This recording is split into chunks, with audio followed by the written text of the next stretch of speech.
Hey guys, welcome back to part 2 of our 2-part DSP extravaganza. I'm your host, Chris Teguh with Alpine, and we're here to talk about what's new. So in our previous episode, we talked a little bit about how the DSP or digital sound processors are like toolboxes that installers use to make your vehicle sound great. Today I have a special guest joining me all the way from Dallas, Texas, Mr. Dan Greenwood. He's going to help me walk you guys through the tool that makes the PXE-X09 so awesome, the software. Let's get right to it.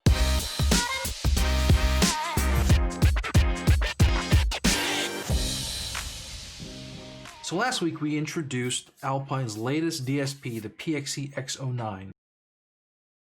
This powerful processor is high resolution compliant and boasts 16 channels of inputs and outputs. Definitely has a ton of tools for the installer to make your system sound awesome. Now, one tool in the DSP toolbox is the user interface, which is basically whatever the installer has to interact with the actual processor. This could be knobs, switches, or in the PXE-X09's case, the PC software. So what's cool about the PXE-X09's user interface is alongside the PC software, we actually have an app available on your smartphone that you can control the DSP wirelessly, which comes in handy when you want to make quick adjustments on the fly. Now, the software may seem secondary to the hardware, and quite frankly, as a vehicle owner, you'll probably never actually see the software yourself. But unlocking the potential of your system with the DSP is absolutely dependent on it. Obviously, finding a dealer or an installer that's capable of tuning and translating your preferences to crossover points and EQ adjustments should be your first priority. Believe it or not, a close second is ensuring your DSP is intuitive enough for your installer or tuner to actually apply his expertise. Think about it this way. Imagine taking a NASCAR driver and sticking him in a Formula One car. Sure, he knows what he wants the car to do. He just may not know what buttons or paddles to push to actually make it happen. All right, guys, let's bring on my special guest today, Mr. Dan Greenwood out of Texas. What's going on, Dan? How you doing? Doing good. How you doing? I'm doing all right. So I brought you on today. We're talking about the PXE-X09, and one of the things I love about it is the software. So you got the software there. Let's take a look. Sure. As you can see right here, this is our main screen when you fire up the software. This is without a DSP plugged in right now. But just a quick overview of what we're looking at here. Everything you need all on one screen. Pretty simple, clean interface. We have all of our inputs on one side and all of our outputs on the other. There's 16 inputs, 16 outputs. Now, most cases, you're probably not going to need that many. So this might seem a little daunting, but we're going to use a configuration wizard to really simplify this and really guide us through the process of how to set this processor up for your car. So we're going to plug our processor in now through the USB.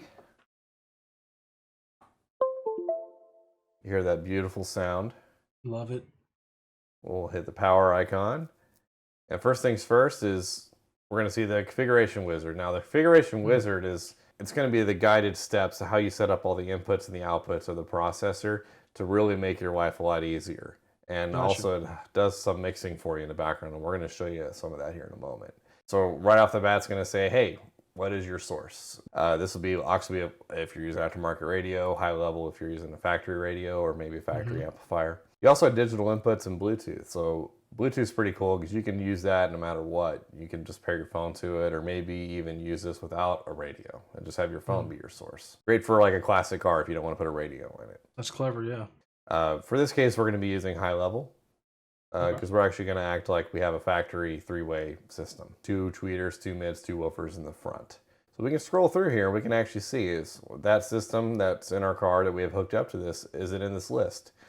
So the one reason today is actually not in here, but that's okay. We'll just customize it. So we'll leave it on customized. And we're not going to be using any auxiliary. We're going to use 6 high-level inputs because there's 2 tweeters, 2 mids, 2 woofers. I'm just going to apply that. Looks like it's pretty open to the type of system you have. And in this particular case, since we're demoing it, a 3-way active is just convenient, right? So Exactly. And then now this is where we set up our outputs. What kind of system are we doing? And we're actually going to copy your car, which is right here. Nice. Which active 3-way fronts, full range rears, and sub. That's right. My full R series with that magical 6-channel amp. Yes, that amp really drives that front stage pretty well. Yeah, I love it. It's really good. All right, so now it's going to apply all that.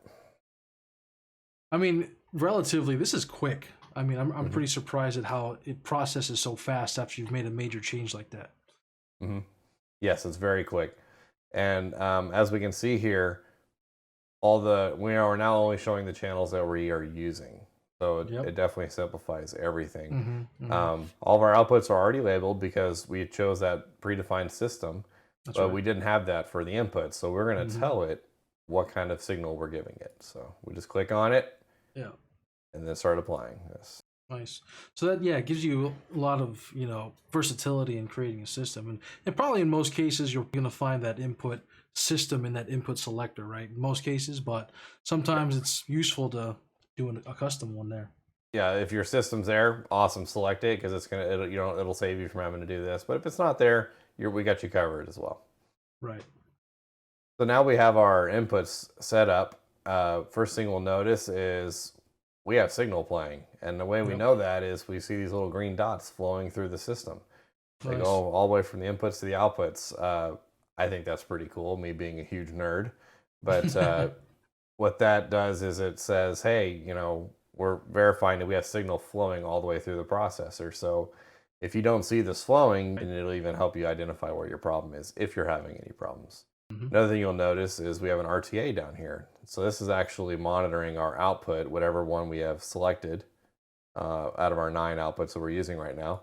And right now we're applying pink noise through our source. So that's what we're seeing down here. And we're going to come back to that here in a moment. So us identifying the channels here is what helps out our input mixer. This is our input mixer, and we now it actually grays out all the channels we are not using, which is great because you can see how many there are.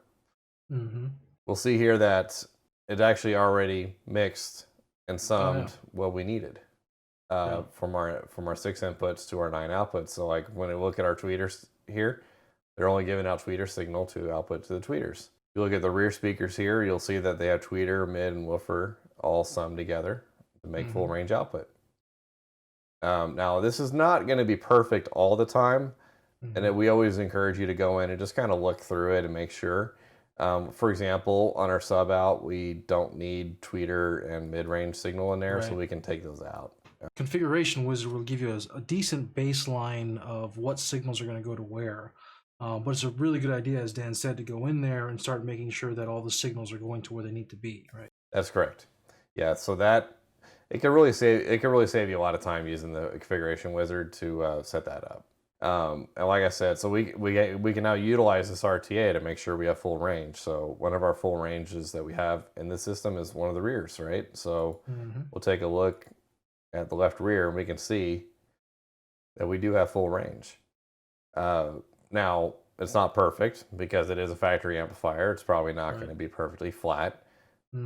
We can correct this somewhat. So you'll see here on the left side, we have EQ, we have crossovers. So right by default, it'll apply crossovers to your input channels. You can turn those off if you don't need them. The only times you might need them is some factory amplifiers. Maybe has a tweeter signal and a woofer channel that you don't need. You can put a crossover on there. It just really depends on the system that you're integrating into. We can come in here and say, okay, let's look at the input EQ on this channel, on the mid-range channel, and say, we see we have a little dip right here. We can actually try to fix it. We can go ahead and correct it, and it will work itself out. You just got to play around with it, but you can actually use this built-in RTA to help correct the problems that are in the factory system. So you have 10 bands parametric, looks like. That's right. Is there graphic too?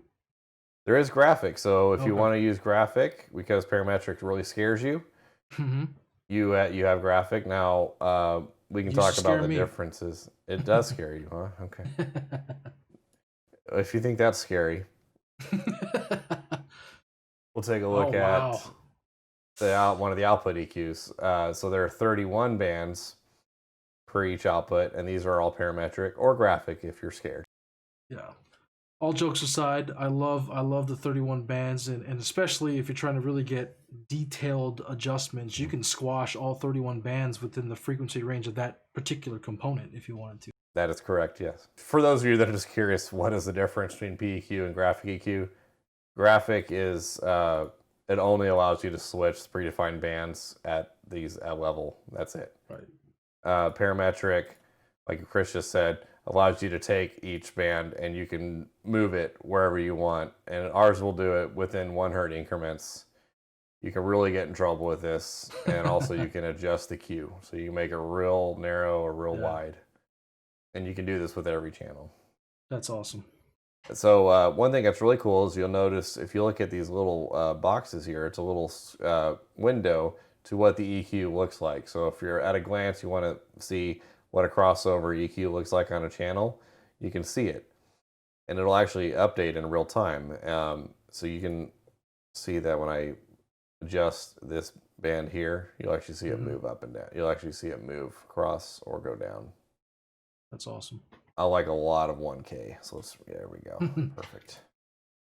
Another really cool feature here is the linking. First things first, we'll take a look and you can actually select what you want to link together. And so right now we have EQ, crossover, and volume, but you can also do phase, mute, and delay. And you can do this on inputs and outputs, but we'll just play around with 2 of these outputs and we can make them one of 8 links. And what this does, and I'm going to drag this down so you can get a little better view, because you can see these real-time windows change when I do this. Whenever you adjust EQ, now it's going to do it across both the channels. Now let's say we have that one spike on our channel 5. We don't want it to mess with our work that we've already done. It'll actually do the difference. Yeah, so it's actually adding the adjustment to whatever you have already. It's not replacing it. Exactly. That's exactly right. And what's cool is, like you guys saw, you can come in and put in a link and make a change after you've already done some work, and then you can remove it. You can unlink it, and you're still there. A pretty powerful little tuning tool right there. Yeah, so I think one of the coolest parts about that linking is the fact that you can independently tune your left and your right as you normally would. And then if you find something at the end that you want to adjust everything at the same time, you throw on a link and you're good to go. You just adjust everything at the same time, additively. Exactly. Is that a word? I don't think that's a word, but oh well. It is now. So yeah, that's pretty much the software in a nutshell. Obviously, we can go way deeper into this. Of course. And if you guys want to see that, let us know. I would love to make some more videos where we dive a little bit deeper into each feature. So if you guys do want to see that, let us know. So where can they find you, Dan? They can find me on Facebook at Alpine Dan TX. And if I'm cool enough, maybe I'll be featured on Alpine TV, YouTube. Yep. We like you enough, I'm pretty sure. Awesome. Thank you. Well, Dan, I really appreciate you helping us out. That's a really good look at the software. Again, thanks for the time, and hopefully we can get together soon and do some tuning. Sounds good. All right, man. Well, take it easy. I'll catch you later. All right, bye. There you have it, folks. A sneak peek at the software for the PXE-X09, one of the best tools in its toolbox. If you're interested in learning more about DSP, leave a comment. Let me know what you're looking for. Maybe we can make a video on it. Now, if you like what you saw, be sure to hit that like button. Follow Alpine Teguh on Facebook and YouTube. Stay safe, guys, and check in next time for what's new.